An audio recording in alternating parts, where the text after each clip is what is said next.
Thinking about creating sacred space in our lives means that we think about different aspects of our lives on an everyday basis. Thinking about how are we making room or mindful of God's presence that is in our midst.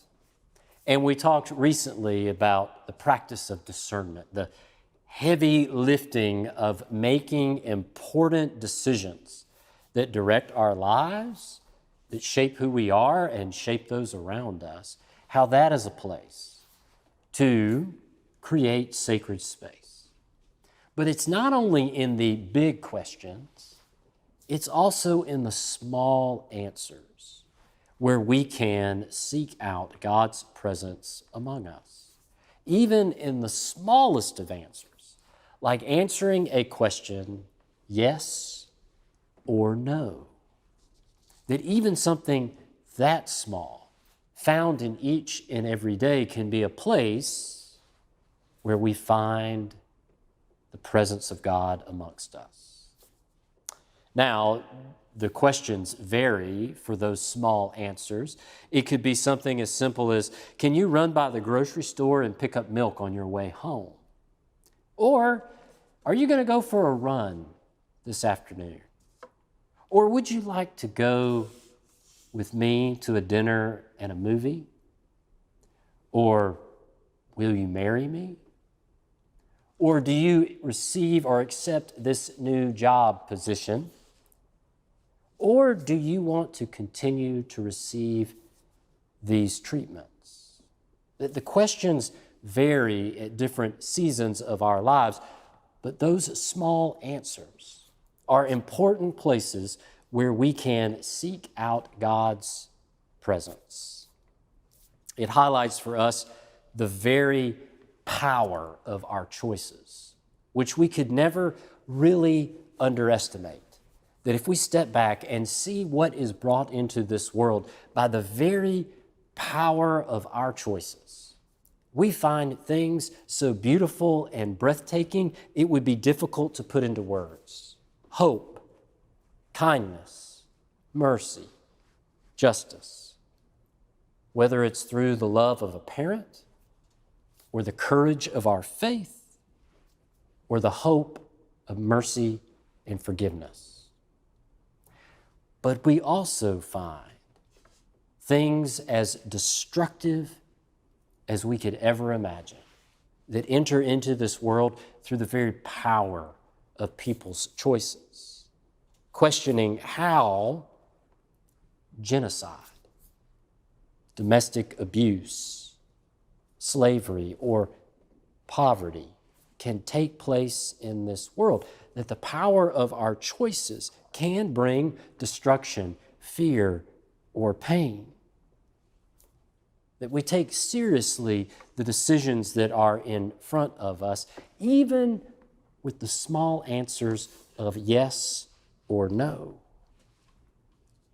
Now, some of us, perhaps many of us, because of where we have grown up or what we have been taught, we may feel more prone to say yes than no.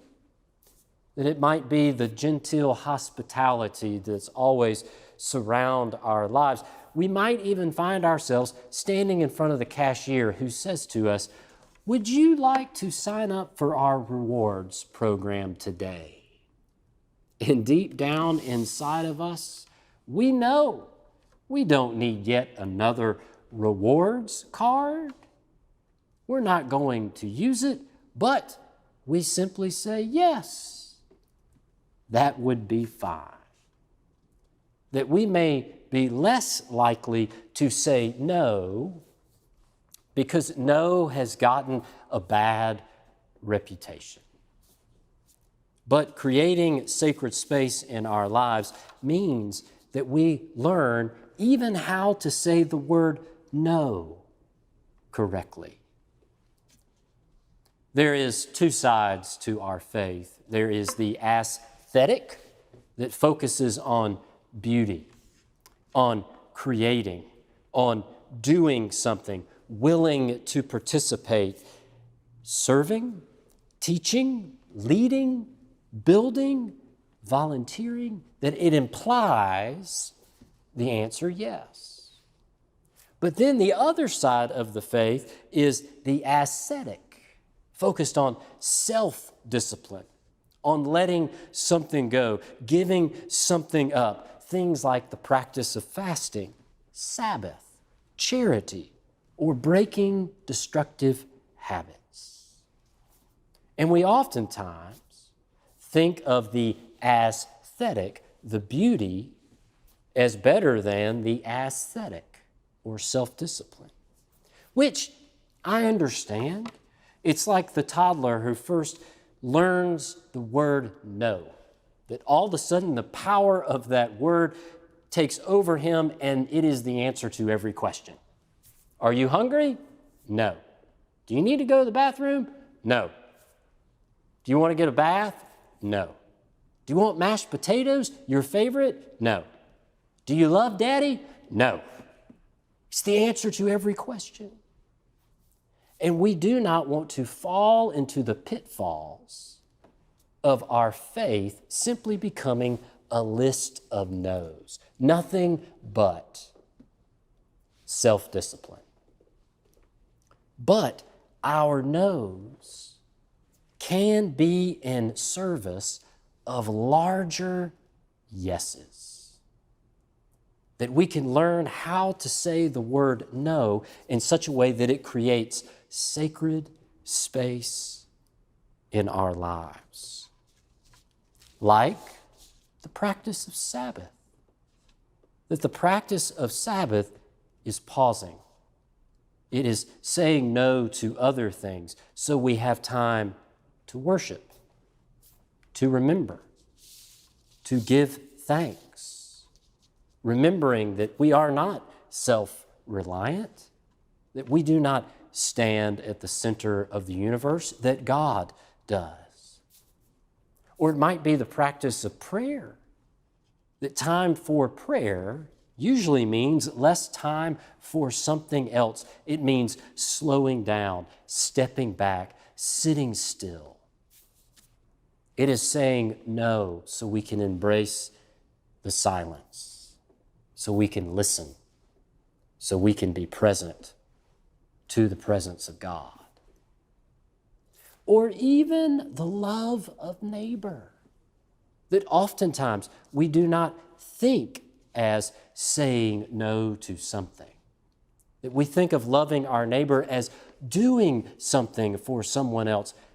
But loving our neighbor also entails saying no to anything exploitive, degrading, or devaluing of somebody else.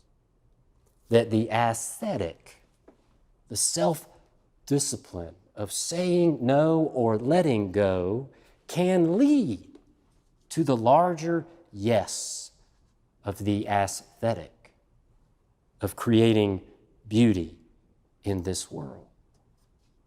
All in the small answers of yes or no, of faith in our everyday life.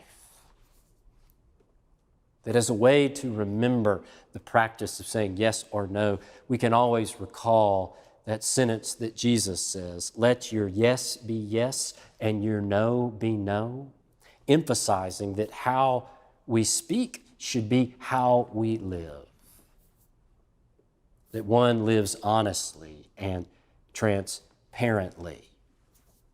That someone simply is who he is, or she is who she is. That who you meet is who they are. Let your yes be yes and your no be no. Recalling for us the power of those words, that even small answers can lead to sacred space in our lives. Amen.